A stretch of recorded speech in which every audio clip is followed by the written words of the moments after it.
दूसरों की मौत मौत है। तुम्हारी जिंदगी जिंदगी नहीं है, दूसरों की जिंदगी उन तुम्हारी जिंदगी से बढ़कर है। मेरे अजीज दोस्तों और बुजुर्गों, यह सच्चाई है। और जब हम इन तमाम हकीकत को बयान करते हैं तो सबको लगता है ये क्या बकवास अनाप शनाप बक रहा है। मैं अनाप शनाप नहीं बक रहा हूं, मैं सच्चाई को बयान कर रहा हूं। तुम हमको डरा कर वोट हासिल नहीं कर सकते। अब ना हम मोदी से डरेंगे ना योगी से डरेंगे, इंशाअल्लाह ना हम अखिलेश के इन दिलफरेब बातों में आएंगे जो उनके वालिद मोहतरम भी दोहराते थे, ना हम कांग्रेस के वो पुरानी बूढ़ी कांग्रेस जिसने हमेशा हमको धोखा दिया। आज आकर हमसे दिलफरेब बातें की जाती हैं कि हमको वोट दो, हमको ऐसा कर दो। 2017 में अखिलेश और कांग्रेस मिले थे ना, अखिलेश और राहुल मिलकर गाना भी बन गया था, यूपी को ये दो लड़कों का साथ पसंद है। मगर क्या निकला, क्या निकला? 2019 में सपा बीएसपी मिल गए, मिलकर लड़े, 75% मुसलमानों ने वोट दिया। CSDS का डेटा बोलता है सिर्फ 15 लोकसभा की सीट जीते। कांग्रेस पार्टी यहां पर बरेली में दौड़ो, रनिंग करो, बोले भागो, मैराथन करो, मगर राहुल गांधी यहां से भागकर केरला चले गए। क्यों भागे? क्योंकि हार गए। जब राहुल गांधी हार गए, जब अखिलेश और बीएसपी हार गई, आपने कभी सुना इनकी जबान से कि हम हारे इसलिए कि हमको हिंदू भाइयों ने वोट नहीं दिया? कभी सुना आपने? कभी सुना आपने कि समाजवादी, बहुजन समाज और कांग्रेस को जो 2019 में, 2017 में, 2014 में यूपी में जो हार हुई, कभी उन्होंने कहा कि हमको यादवों ने वोट नहीं दिया? उन्होंने कहा कि हमको पासियों ने, वाल्मीकियों ने, धोबी ने वोट नहीं दिया, कि हमको ब्राह्मणों ने वोट नहीं दिया, हमको ठाकुरों ने वोट नहीं दिया, हमको हमारे बनिया कम्युनिटी के भाइयों ने वोट नहीं दिया? नहीं बोलेंगे। क्यों नहीं बोलेंगे? और जब मंजलिस इलेक्शन लड़ रही है, मुस्लिम वोट, मुस्लिम वोट, मुस्लिम वोट, ऐसा पड़े है जैसा कि तुम्हारे बाप का खजाना है मुस्लिम वोट। क्या चुनाव में सिर्फ मुसलमान वोट डालता, दूसरे नहीं डालते? दूसरे नहीं डालते वोट, क्या हम ही वोट डालते? अब ये मीडिया के लोग कहां जा रहे हैं? अब आप कहां जा रहे हैं? अब के बार सिराते मुस्तकीम के रास्ते पे जा रहे हैं। अरे ये रास्ता कठिन है, बोले आका का गुलाम है, इसके रास्ते पर ही जाएगा। अब ये हमारे पीछे, जहां हमारा इंटरव्यू लेते, नहीं ये आप मुस्लिम वोट में सेंध डाल रहे हैं, हम कहते हैं कि आप डालो ना हिंदू वोट में सेंध, कौन रोक रहा आपको? वोटर है, किसी का खजाना नहीं है, ये आजाद है, जिसको चाहे वोट डालेगा। मगर ये पूरी तवज्जो मोदी की, योगी की, अखिलेश की, राहुल की, मायावती की, सब किस पर है? मुसलमान कहां जा रहा है? और इलेक्शन के बाद कोई पूछेगा नहीं आपको। ये 3 बंदरों की कहानी सुनी ना कभी आपने? 3 बंदर हैं, एक आंख बंद कर लेता, मुझे कोई मुसलमानों की बर्बादी नहीं देखना है। एक बंदर है जो जबान बंद कर लेता, अरे कुछ तो बोल, बोले नहीं मेरी जबान बंद है। एक बंदर है कानों में रुई डालकर बैठा, रहे देख मेरी तकलीफ सुन, मेरी बेटियों की नहीं सुनता। इलेक्शन तक आप इंसान हैं, और जैसा रमजान शुरू होगा अप्रैल में, कोई आपको पूछेगा नहीं। आज आपके इलेक्शन आ गया है, अरे मियाँ जी हमको भी दे देखो ना मियाँ जी, मियाँ जी कुछ खोरमा खिला दो, सुना है बड़ा अच्छे कबाब बनते हैं आपके पास। अखिलेश के लोग तो वो यही बोलते हैं, मगर जब अखिलेश सरकार में थे तो क्या वो स्लॉटर हाउसेस को परमिशन दिए थे? नहीं दिए, बंद करा दिए थे। मेरे अजीज दोस्तों और बुजुर्गों, इन बातों पर आपको गौर करना है। अच्छा, हमको देखिए, अब भड़काऊ भाषण हो रहा है भैया, टोपी वाले भैया, हम सेल्फी लेंगे आपके। आवाज लगा रहे हैं, बिल्कुल लगा रहे हैं, आपकी आवाज लगा रहे हैं। सुनिए बाप, सुनिए बाप। अब दूसरी तीसरी बात, अब इतना बोल दिए तो अब ये यहाँ पर कोई होगा समाजवादी का, बोलेगा देखो इतना टाइम हो गया, बाबा और ये मोदी पर कुछ नहीं बोले। अरे हम क्यों बोले? तुम और बाबा तो एक ही हो ना, तुम में उनमें फर्क ही क्या है? तुम में उनमें फर्क ही क्या है? अरे समाजवादी पार्टी के जिम्मेदारों, क्या मुलायम सिंह यादव साहब ने 2019 के लोकसभा के चुनाव से पहले, मैं पार्लियामेंट में बैठा हुआ था, मुलायम सिंह यादव साहब खड़े होकर अचानक कहे मोदी जी मैं आपको आशीर्वाद देता हूं, आप दोबारा प्रधानमंत्री बन जाइए। हम जब भी पूछे कांग्रेस के लोगों से, समाजवादी के लोगों से, देखो कौन बी टीम का काम कर रहा है,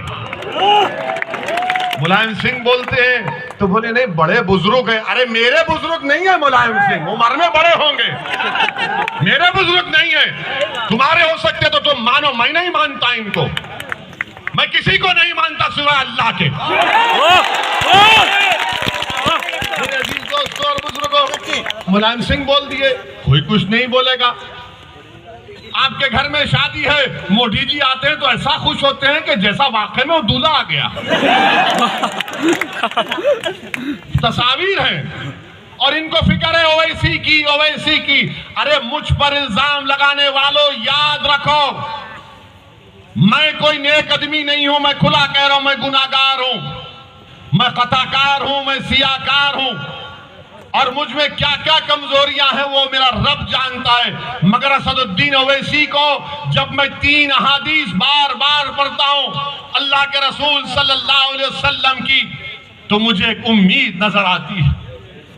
पहली हदीस कि जब रसूल अल्लाह सल्लल्लाहु अलैहि वसल्लम ने फरमाया कि एक महिला थी, गुनाहगार थी, मगर जब उसने रास्ते में एक कुत्ते को देखा जो प्यासा था, वो गुनाहों में लुत्फुत थी, मगर उसने उस कुत्ते को अपने कपड़े पल्लो डालकर अपनी जूती से पानी निकालकर उस कुत्ते की प्यास बुझाई, तो आका सल्लल्लाहु अलैहि वसल्लम ने फरमाया कि वो जन्नत में जाएगी। दूसरी हदीस हजरत अनस रज़ियल्लाहु ताला अन्हु रिवायत करते हैं कि एक सहाबी ने आकर पूछा, या रसूल अल्लाह सल्लल्लाहु अलैहि वसल्लम क़यामत कब आएगी? रहमतुल्लाह अलमीन कमली वाले ने पूछा, तूने उसके लिए क्या तैयारी की? तो कहा ज्यादा आमाल नहीं है, हसनात नहीं है, ज्यादा ज़कात सदकात नहीं है, मगर मैं आपसे बेइंतहा मोहब्बत करता हूँ। तो आका ने फरमाया कि तू मेरे साथ होगा। असदुद्दीन ओवैसी के पास कुछ नहीं है, मगर एक दावा तो कर सकता हूँ कि मैं रसूल अल्लाह सल्लल्लाहु अलैहि वसल्लम को बेपनाह चाहने वाला हूँ। आज दुनिया में मुझे मोहब्बत मिले या ना मिले, मगर उस दिन तो मिलेगी इंशाअल्लाह ताला। और तीसरी हदीस जो मुझे याद आती है कि अल्लाह के रसूल सल्लल्लाहु अलैहि वसल्लम ने फरमाया कि हशर का मैदान होगा, तुम मुझ पर इल्जाम लगा रहे हो ना, तो तैयार हो जाओ उस दिन के लिए। मेरा ईमान है, मेरा फेथ है, आप ना मानते ना मानो। हशर का मैदान होगा, कमली वाले ने फरमाया कि मेरी उम्मत प्यासी होगी, मैं हौज़े कौसर के पास होऊंगा, मेरी उम्मत के अमाल तोले जाएंगे, कमी होगी पूरा करूंगा। पूरे सिरात पर जिब्रील अमी अपने पर बिछाए बैठे होंगे और मैं अल्लाह से दुआ करूंगा, जैसा कि यहाँ के काशिक़ रसूल ने कहा कि रजा पुल से वज करते गुजरिए सदाए मोहम्मद। और हम तमाम को खुशखबरी दी गई कि तुम्हारे आमाल मुंह पर फेंक दिए जाएंगे, तुम मेरी मेरी शिफात से जन्नत में जाओगे। मुझे उस शिफात पर यकीन है। तुम क्या इल्जाम लगाते लगाओ, तुम मेरा जो हाल करते कर दो। अरे जब मैं इस दुनिया में आया हूं तो अल्लाह के हुक्म से आया हूं और जाऊंगा भी तो अल्लाह के हुक्म से। किसी जालिम की हरकत से अगर मेरी बका नहीं है तो यकीनन बका नहीं है, मगर उस जालिम की हरकत की वजह से नहीं, बल्कि रब्बे करीम ने हम तमाम का एक वक्त मुतय्यन कर दिया, एक तमाम वक्त मुतय्यन कर दिया है। और हम पर इल्जाम लगाते हैं। डरो अल्लाह से।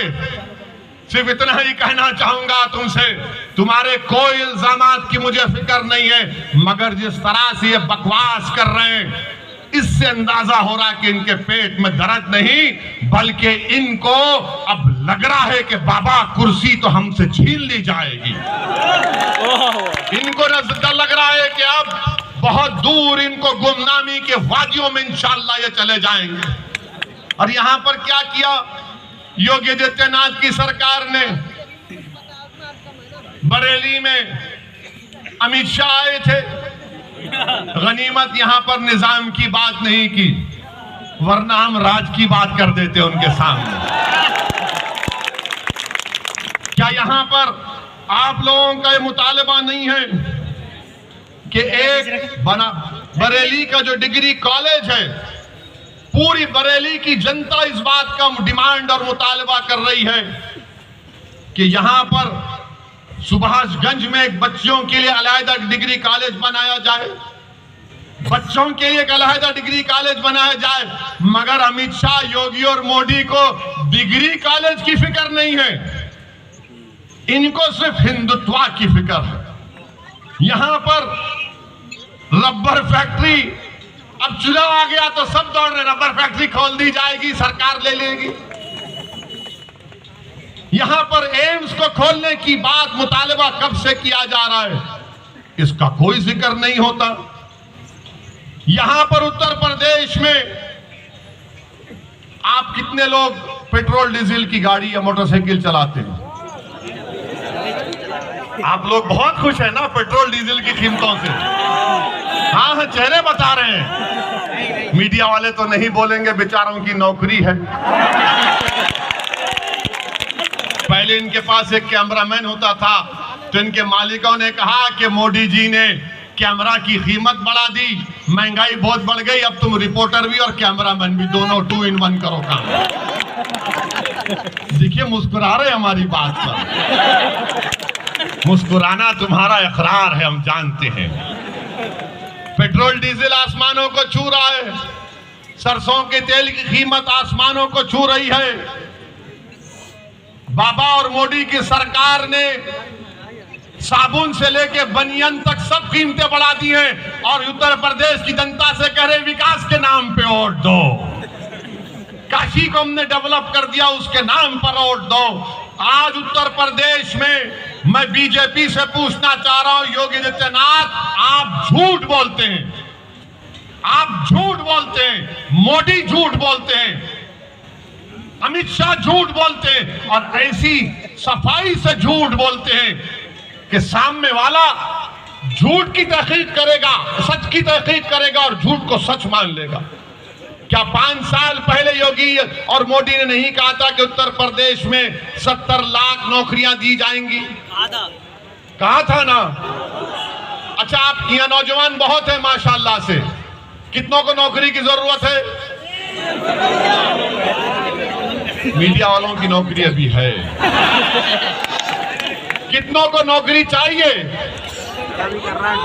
अब आप बताओ सच। ये कहते हैं कि हमने 6 लाख को दिया। अरे कितना फेंकते हो यार। 70 लाख नौकरियों का वादा 5 साल पहले किया गया था और 5 फरवरी 2020 की विधानसभा में उठाकर देखो आप, योगी आदित्यनाथ के एक मंत्री ने विधानसभा में खड़े होकर कहा कि उत्तर प्रदेश की अनएम्प्लॉयमेंट रजिस्टर में 33 लाख नौजवानों के नाम है जिनको रोजगार की जरूरत है। झूठ पे झूठ, सिर्फ झूठ पे झूठ। बीजेपी सिर्फ हिंदुत्व के नाम पर इलेक्शन लड़ना चाहती है। बीजेपी मुसलमानों से नफरत और खौफ दिखाकर सत्ता को हासिल करना चाहती है। इनके पास डेवलपमेंट के नाम पर कुछ नहीं है, कुछ नहीं है डेवलपमेंट के नाम पर, मगर बोले जा रहे हैं। अभी आपने सुना कि वारिस पठान ने कहा कि पूरे भारत में तीसरा गरीब प्रदेश अगर कोई है, झारखंड बिहार के बाद उत्तर प्रदेश